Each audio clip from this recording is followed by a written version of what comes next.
Hello everyone, আসসালামু আলাইকুম। সবার কী অবস্থা? আশা করি সবাই অনেক অনেক ভালো আছেন। আজকে একটা নতুন ভিডিও নিয়ে চলে আসলাম আপনাদের মাঝে। আজকে আপনাদেরকে দেখিয়ে দিব, এমনকি বুঝিয়ে দিব যে কিভাবে আপনাদের টেন্ডার রাউটারের স্ক্রিনটা বন্ধ করবেন। অনেকেই আপনার ফোন দিয়ে স্ক্রিন দিয়ে ওয়াইফাই কানেক্ট করে নিচ্ছে পাসওয়ার্ড ছাড়া। তো এই অপশনটা আপনারা কীভাবে বন্ধ করবেন, যেটাকে আমরা বলি স্ক্যানার, ঠিক আছে? তো এক ফোনে থেকে আরেক ফোনে নেওয়া অফ করা স্ক্যানারটা কীভাবে আপনারা বন্ধ করবেন, এমনকি অনেকজনে চুরি করেও চালাচ্ছে। তো কীভাবে এই অপশনটা বন্ধ করতে পারবেন আজকের এই ভিডিওতে আমি দেখিয়ে দিব, এমনকি বুঝিয়ে দিব। তো অবশ্যই আপনারা ভিডিওটা মনোযোগ দিয়ে দেখার চেষ্টা করবেন। তা আশা করি আপনারা তাহলে সাকসেসফুল হবেন। পুরো ফুল ভিডিওটা দেখবেন, এমনকি মনোযোগ দিয়ে দেখার চেষ্টা করবেন, এমনকি কথাগুলা শোনার চেষ্টা করবেন। আমি কী বলি, কীভাবে দেখাই, এভরিথিং সব কিছু দেখার চেষ্টা করবেন। তাহলে আপনারা বুঝতে পারবেন, এমনকি এই কাজটা সঠিকভাবে করতে পারবেন। তো বেশি কথা বাড়াতে চাই না, আমি চলে যাচ্ছি আমার মূল টপিকে আপনাদের মাঝে, যে আপনারা কীভাবে টেন্ডার রাউটারের ওয়াইফাই স্ক্রিনটা অফ করে রাখবেন, যেন অন্য কেউ স্ক্রিন দিয়ে আপনার ওয়াইফাইটা কানেক্ট না করতে পারে। সেই কারণে চলুন, তার আগে একটা কথা বলে দিই, যারা আমার চ্যানেলে নতুন আছেন, বিডি মারুফ, এই চ্যানেলটাকে অবশ্যই সাবস্ক্রাইব করে রাখেন এরকম আরও ভিডিও পাওয়ার জন্য।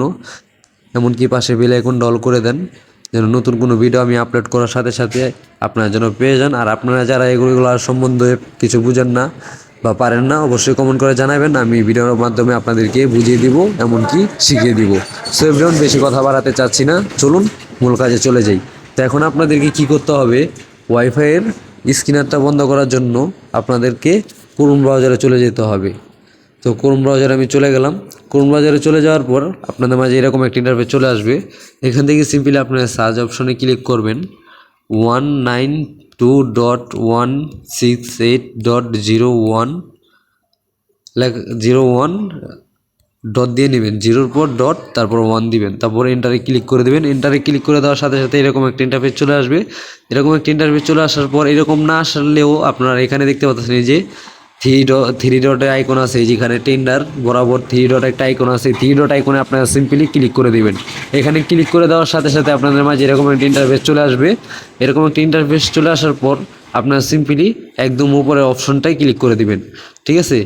উপর অপশনটায় ক্লিক করে দেওয়ার পর এরকম একটা ইন্টারফেস আসতে পারে আপনাদের মাঝে। তারপর আবার এই থ্রি ডট আইকনে ক্লিক করবেন, এই টেন্ডা বরাবর লেখা, এখানে টেন্ডা এখানে লেখা আছে, থ্রি ডট আইকনে ক্লিক করে দেবেন। থ্রি ডট আইকনে ক্লিক করে দেওয়ার পর আপনারা অ্যাডভান্স এই অপশনটায় ক্লিক করে দেবেন।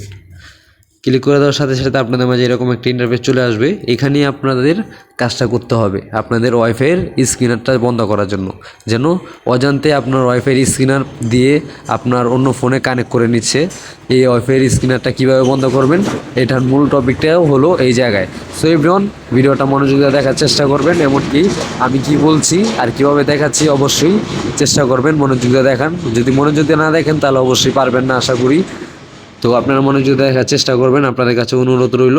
তো এখানে সিম্পলি আপনারা দেখতে পারবেন এরকম একটা অপশনে আসার পর, অ্যাডভান্স আসার পর, এই যে অ্যাডভান্সে আসার পর আপনাদের মাঝে এরকম একটা ইন্টারফেস চলে আসবে। আসার পর এখানে উপরে দেখতে পাচ্ছেন ফিল্টার মোড, ঠিক আছে? এই যে ফিল্টার মোড, এর নিচে দেখা আছে, এখানে লেখা আছে ব্ল্যাক লিস্ট, ঠিক আছে?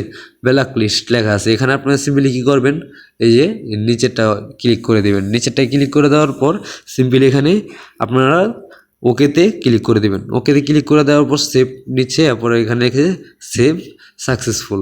তো এখানে আপনাদের এখন আর স্ক্যানারটা অফ হয়ে গেছে।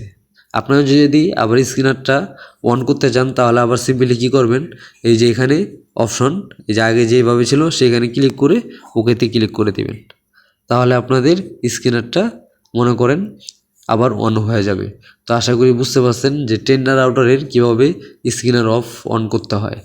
তো এখন থেকে আপনারা যদি কোনো প্রবলেমে থাকেন বা কোনো কিছু যদি না পারেন, অবশ্যই কমেন্ট করে জানাবেন, আমি অবশ্যই ভিডিওর মাধ্যমে বুঝিয়ে দেখানোর চেষ্টা করব। তো আশা করি সবাই ভালো থাকবেন, সুস্থ থাকবেন।